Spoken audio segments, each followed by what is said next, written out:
You've seen him on Fox's hit series The Following, but did you know the man can sing?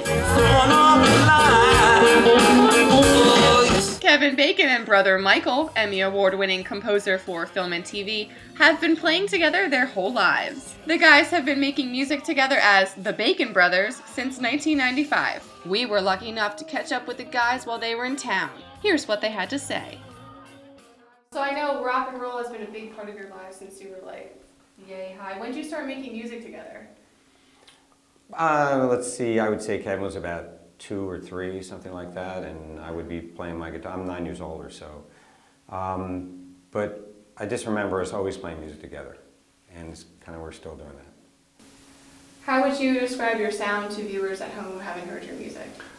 You know, it's pretty much of a combination of the kinds of music that we like. So the first time we did a record, which was almost 20 years ago, 18, 19 years ago, they said, what kind of music do you play? We said, well, it's kind of folk, rock, soul, country.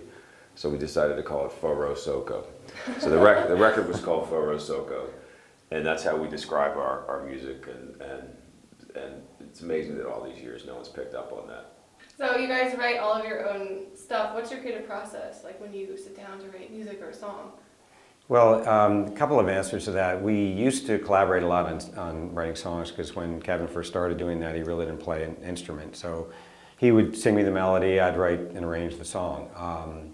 But over the years, Kevin has gotten his skills up, so he has his own studio, and he doesn't really need me to work with him. So we mostly work independently of each other, and I would say we mostly use each other as sounding boards for our work rather than sitting down and writing songs together.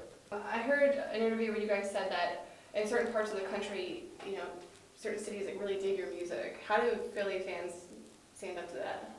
It's good. It's good. I'll tell you after tonight. Yeah, yeah. You know, we play Philly, but also we play sort of outlying communities a lot. Actually, we tend to do that a little bit more than playing right in town, and, right. and I think we often do better out. But you know, all of like kind of Philadelphia, South Jersey, the whole area has always been really good for us. Speaking of Bacon Brothers fans, you guys have the Tape It Up lyric contest. Can you tell us about that? Take it away. Well, it's a song I wrote, and it's an interactive song, and the Tape It Up story is kind of a inspirational message. Tape it up and get back on the ice. It's an ice hockey metaphor, so if something goes wrong, you don't quit, you get back on the ice and continue.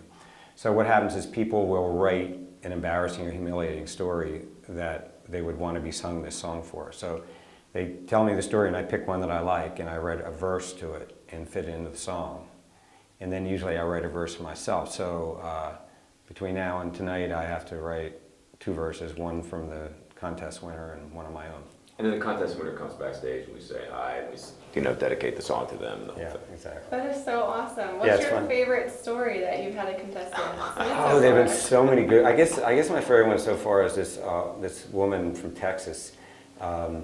She wrote and said that she decided she was tired of being lonely. Her husband left her long ago, and she had grown daughters, so she went into a cowboy bar and sauntered up to this hot guy and started trying to pick him up. And then she said, "Oh man, you look familiar." He said, "Yeah, I dated your daughter last night." Last night.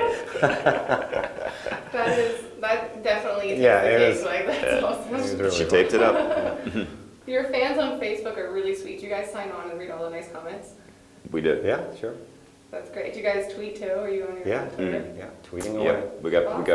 We have individual. We have a Bacon Brothers Twitter account. So you guys also have a really dedicated street team. Sure. Yeah. Talk a little bit about that. Street Team is a group of fans who basically, for nothing, just kind of spread the word and try to bring people out to the shows. You have to appreciate it when you have what we like to say is a small but mighty fan base. You know, I mean, it's really nice when people really care a lot about doing the music hearing the music to the extent that they'll actually go and try to, get other people to share it with them. Great. How would you go about being a part of the street team, to sign up and be a member? Well, you go to the website, and then baconbros.com is the website. You can sign up for the street team, and then if we have a gig somewhere, and we need some flyers passed out or something like that. If you do that, then you get street team credits, and if you get a certain amount, then you get some swag, or you can come back. Spend the night in Mike's hotel room. Yeah, it's a. I'm sure your wife would love that. It's a whole. It's whatever it takes to get people in the seats. You know. Michael will buy you a car.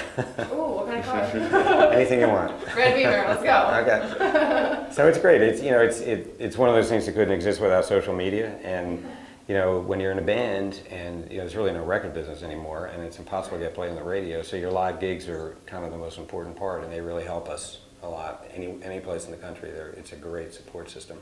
There you have it. Go to baconbros.com and join the street team. I'm Cassandra Cain for the Trudy Haynes Show. Thanks for watching.